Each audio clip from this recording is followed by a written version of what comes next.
오늘은 역대상 29장의 말씀을 묵상합니다. 다윗왕은 온 회중을 향하여 솔로몬에게 맡겨진 예루살렘 성전 건축의 대업에 협조할 것을 당부합니다. 1절 말씀을 보면 이전은 사람을 위한 것이 아니요 여호와 하나님을 위한 것이라고 말을 꺼냅니다.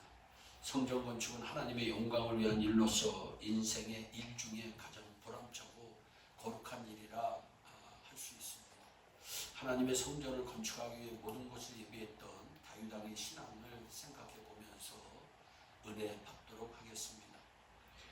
먼저 성전 건축은 하나님의 큰 역사라고 백성들에게 환기시키고 있습니다. 성전 건축은 누구나 할 수 있는 것은 아닙니다. 권력과 재물로 되는 일이 아니며 재능과 기술로 되는 일도 아닙니다. 그러므로 스가랴 선지자가 말씀합니다. 이는 힘으로 되지 아니하며 능으로 되지 아니하고 오직 나의 신으로 되느니라. 스가랴서 4장 6절의 말씀입니다. 성전 건축은 너무나도 거룩한 일이기 때문에 거룩한 신앙과 하나님에 대한 경외심 없이는 결코 할 수 없는 일입니다. 또한 다윗왕은 성전 건축을 위해 솔선수범합니다. 2절 말씀을 보면 다윗왕은 하나님의 전을 위하여 힘을 다하여 준비했다 말씀합니다. 또 3절을 보면 내가 소유하고 있는 금은으로 내 하나님의 전을 위하여 드렸다고 말씀합니다. 다윗왕은 힘을 다하여 성전 건축을 준비합니다. 다윗왕은 먼저 백성들에게 솔선수범을 보이기 위해서 자신이 소유한 모든 것을 하나님께 바쳤던 것입니다. 그런데 이 봉헌의 의미는 소유보다 믿음이 중요합니다. 또 현세보다 내세가 중요합니다. 또한 인간보다 하나님이 더 앞서야 한다는 뜻을 지니고 있습니다. 하나님께 드려질 때 이런 의미로 아름답게 드려지기를 소망합니다. 또한 다윗왕과 백성들은 성심을 다해 드립니다. 9절 말씀에 곧 저희가 성심으로 여호와께 즐거이 드렸다. 봉헌은 액수에 많고 적음이 중요하지 않습니다. 무엇보다 중요한 것은 즐거운 마음으로 드려져야 한다는 것입니다. 억지로 드려지는 예물은 하나님께 영광이 되지 않으며 본인에게는 결코 기쁨이 없습니다. 동방의 의인 욥도 주신 자도 여호와시오 취하신 자도 여호와시오니 여호와의 이름이 찬송을 받으실지어다 말씀합니다. 이것이 참된 봉헌의 정신입니다. 우리가 하나님께 드려질 때 또 드릴 때 이런 마음으로 드리기를 소망합니다. 또한 다윗은 온 백성들로 하나님을 송축하도록 합니다.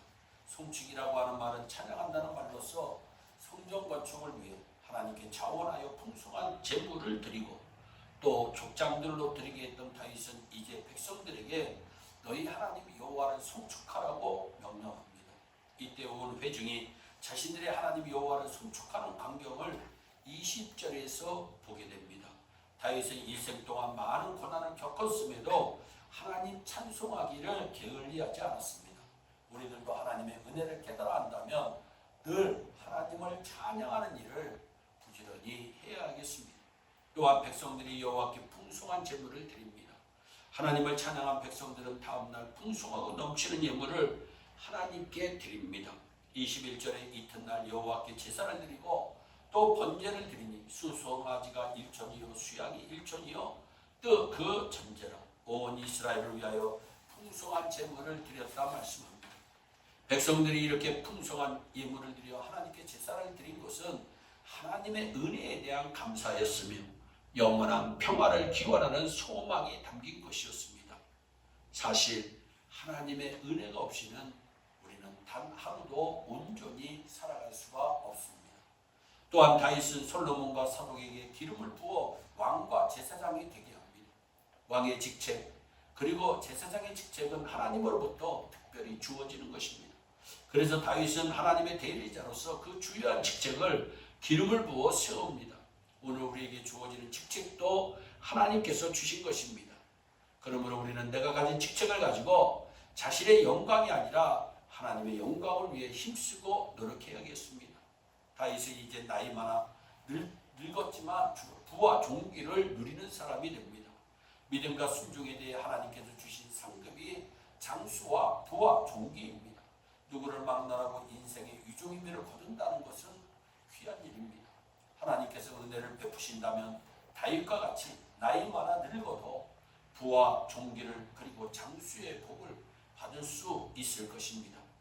다윗에 관한 모든 것은 책에 기록되어 있습니다. 우리가 어떻게 행하는가 하는 모든 것이 하나님의 책에 낭락히 기록되고 있음을 알아 경고 망동함이 없도록 조심해야겠습니다. 인생에 대한 하나님의 평가는 수정의 여지가 결코 없음을 기억합시다. 아무쪼록 우리도 인생에 다윗과 같이 하나님의 은혜가 넘치기를 소원하며 축복합니다. 기도하겠습니다. 사랑의 하나님 아버지, 다윗처럼 하나님의 은혜 가운데 사는 우리 모두가 되게 하여 주옵소서. 감사하고 예수님의 이름으로 기도하옵나이다. 아멘.